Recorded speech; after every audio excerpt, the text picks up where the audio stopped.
Magandang oras mga kababayan, mga ka-Golden Boy. Meron tayong bigyan ng reaksyon ngayon. Ito yung chismis ngayon sa giyera sa Iran. Amerika versus Iran. Marami ang nagsabi na kaya tumigil daw si Trump sa pagbubomba ng nasa 3 araw ang pagtigil ng pagbomba dahil nagtitipid na daw sa missiles ang Amerika dahil nauubos na daw ang missiles ng Amerika. Totoo kaya yan? O yan ay sabi-sabi lang ng mga kalaban ng Amerika? Kaya para natin malaman ang katotohanan nito, meron tayong balita dito courtesy ng Firepost at dito atin malalaman ang katotohanan sa mga sabi-sabi na nauubos na daw ang missiles ng Amerika. So ito ang video courtesy ng The Firepost. The Trump administration has proposed a record $1.5 trillion defense budget. The goal is to rebuild stockpiles, strengthen military capabilities, and prepare for future conflicts. Well, according to reports, the US has set aside plans to sharply escalate its military assault against Iran. One key concern is that intensifying the war could further drain the Pentagon's already diminished stockpile of munitions.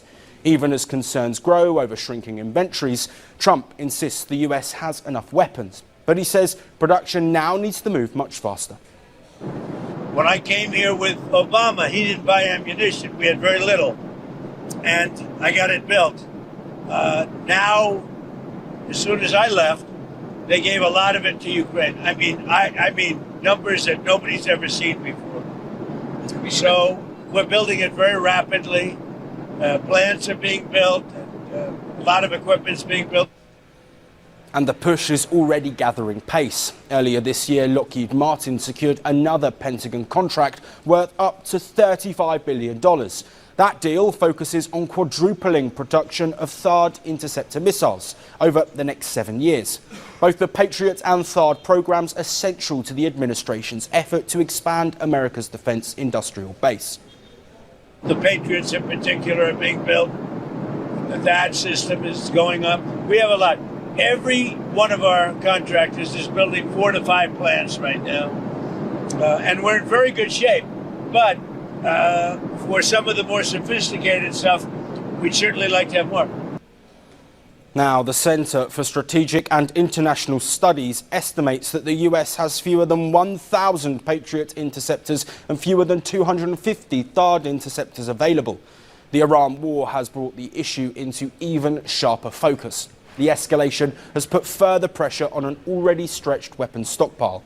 Last month, Trump invoked the Defense Production Act to remove barriers and allow wider coordination across defense manufacturers. At the same time, the US continues supplying weapons to allies while supporting its own military operations. That has added further pressure on inventories of key air defense and precision-guided weapons. For Washington, this is about more than just replacing missiles.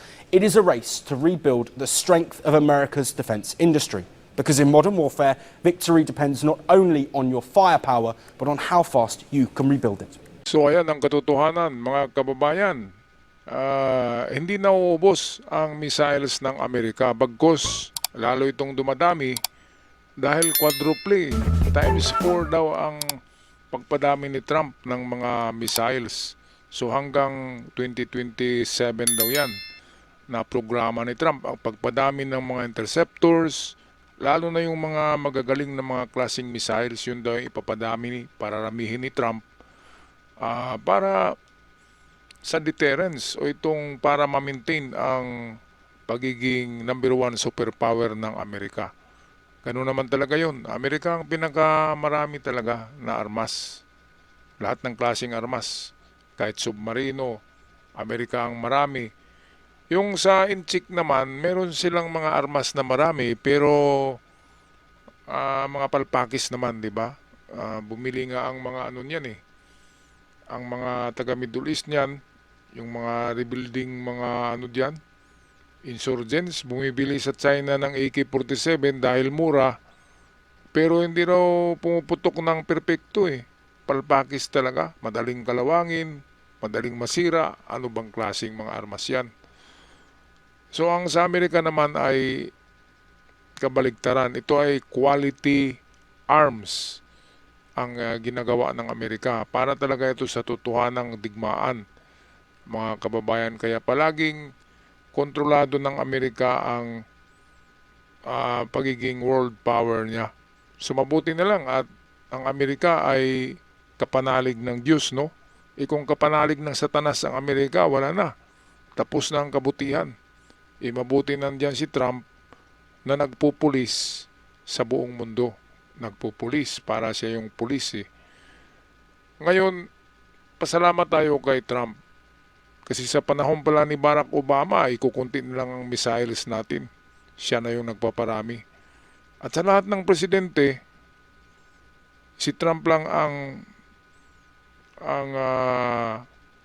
minimithi na magiging sikat na naman ang Amerika. Kaya nga meron siyang slogan na America will be great again. Will be great again ang Amerika. Totoo yan dahil pagkatapos nitong giyera, mayaman ang Amerika eh. Bakit mayaman? Yang dami-daming bumili ng armas sa Amerika kaya nauubos ang armas nila eh. Pati mga missiles. Kumukunti kasi marami ang bumibili. Lalo na ang Japan bumibili sa Amerika. At isa pang Japan ngayon ay under license na from America sa paggawa ng mga magagandang klaseng branded na missiles galing from America. Kaya walang problema sa missiles eh. Pwedeng bibili ang Amerika mismo sa Japan. Yun pa rin na quality kasi under license siya from the maker ng mga missiles diyan sa Amerika. Ang Japan ngayon ay mayroong sariling paggawaan ng iba't ibang klaseng missiles. Kaya ang China ay ginigising nila ang totoong higanti, totoong warrior, ginigising nila. Diyan nagkamali ang China, mga kababayan. Sa Japan pa lang ay wala na, mahirapan na siya. Plus nandiyan ang Taiwan. Hindi pa natin pag-usapan ng Amerika. Nandito ang Pilipinas. Nandun ang Australia. Tutulong yun. Kaya wala. Pagdating naman doon sa bandang bandang west ay naroon ang India eh. Ang India ang talagang pinakamortal na kaaway ng China ngayon. Ang India ay gumagawa ng napakaraming warships ngayon. Preparasyon yan para sa China. Kaya pagdating sa digmaan sa karagatan, India na ang bahala dyan sa China. Mga kababayan, yung natira na lumalangoy ng mga Hapon, Pilipino nang tatapos doon sa mga nalulunod na mga Hapon. Yung mga lumalangoy na lang galing sa nalunod na mga lumubog na mga barko. Parang pang final blow na lang, no? Ang mga Pinoy. Kaya pasalamat din tayo sa India at ang India ay atin rin kaalyado. Kahit na BRICS, ang India, kaalyado pa rin yan ng Pilipinas. Alright, so nasagot na natin mga kababayan ang ating medyo kinabahan tayo na naubusan na pala ng missiles ang Amerika.